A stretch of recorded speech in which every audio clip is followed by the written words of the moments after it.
So welcome for this explanation about how it works or how it is the process of stress and intonation.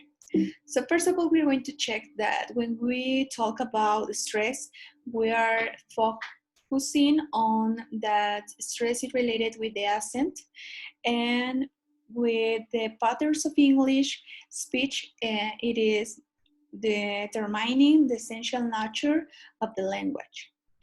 Well, when people tend to stress information in words, they tend to use it before functional and grammatical words. But it's important to be focused on how is interpretation in order to looking for the neutral reading.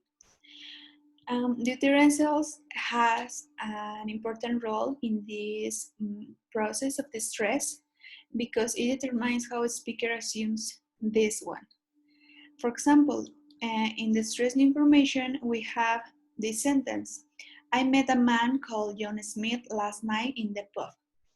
So we have to check that the interlocutor doesn't know about it that, but the utterancer is clearly less interested in the fact that it was last night than in the fact that the man was called John Smith.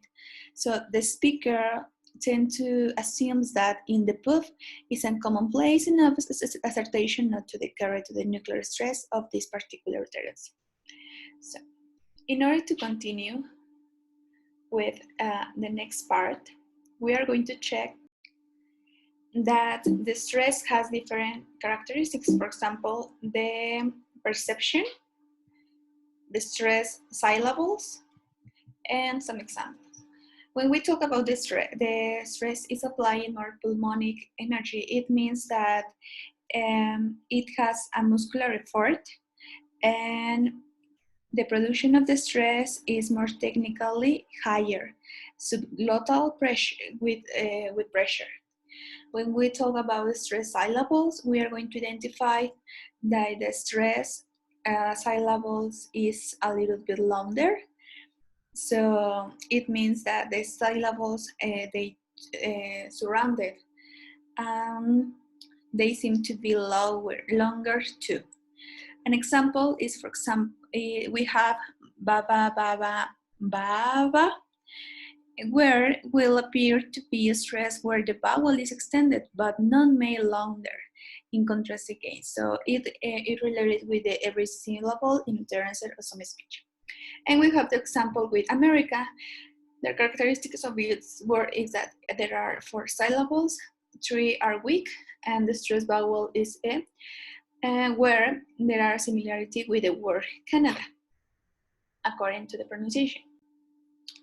So we are going to check that there are an important role in the stress in the words. For example, we are going to check that there are rules, but these rules are so numerous, so it makes them a little bit more interesting for a scholar of linguistic or teacher instead of learners. There are some classifications or examples about the position in variable. For example, we have in Spanish, the rules are fixes. So, for example, in French, we are going to check that the place of the stress is on the end of the words. In English, we are going to identify that the stress is polysyllabic. So it means that the stress is invariable for most words. We cannot simply place the stress whimsically. Although some English words change stress when they change grammatical class. So we are going to identify that the stress could change on grammar.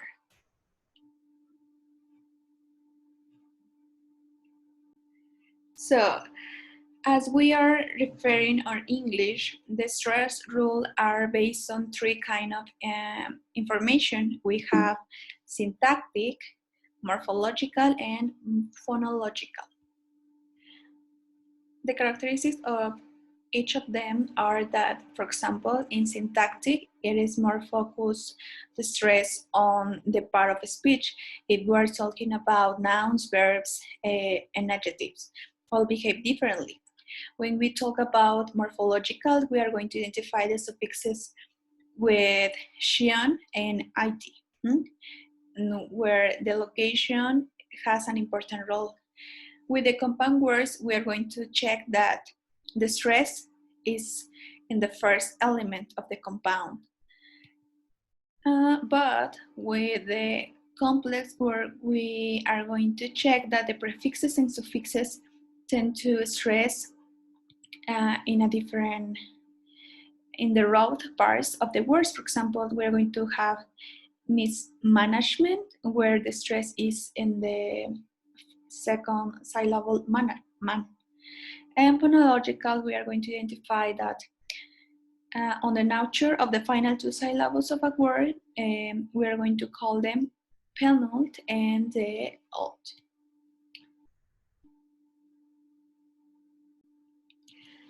Well, now we're going to check the English stress rules. It is more referred and that, as we know, English is a left biceps language, so it means that it doesn't surpass three syllables. But, for example, we have that in French and Spanish has entirely the opposite side or way to do it. And it's important to identify that the stress can never fall on a syllable with contained schwas unless it is a monosyllable word. And finally, we are going to check that the stress also follows consonant closer, where the occurrence of two or more consecutive consonants in a syllable seems to be another factor for attraction. Now we're going to continue with the process of intonation, that, as the paradox said, while there is widespread conscious about the insignificance in successful communication, there is widespread doubt as to its teachability. So it is related with that the speaker's utterances cannot be understood, but rather that the speaker's message might be misconstructed, leading the listeners to even believe that the speaker is rude, arrogant, or ignorant.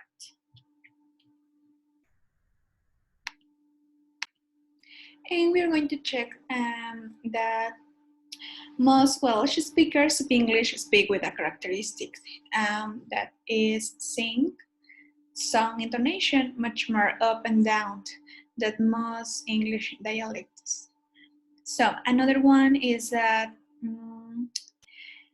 where the discusses about common ground between the speaker and listener in a standard English accent, the signal to end the conversation is to end the utterances of a falling tone.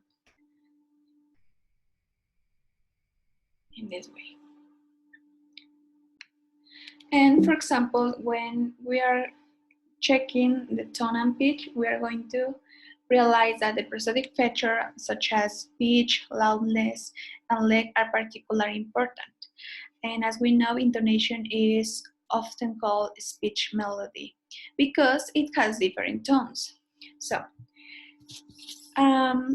it is important to have a distinguish between tonal and intonational language. For example, in Mandarin Chinese has 4 tones, which distinguish between about lexicon items, which are obviously drastically reduced. And there are an important distinction, for example, in English and Spanish, those of one are intonational languages.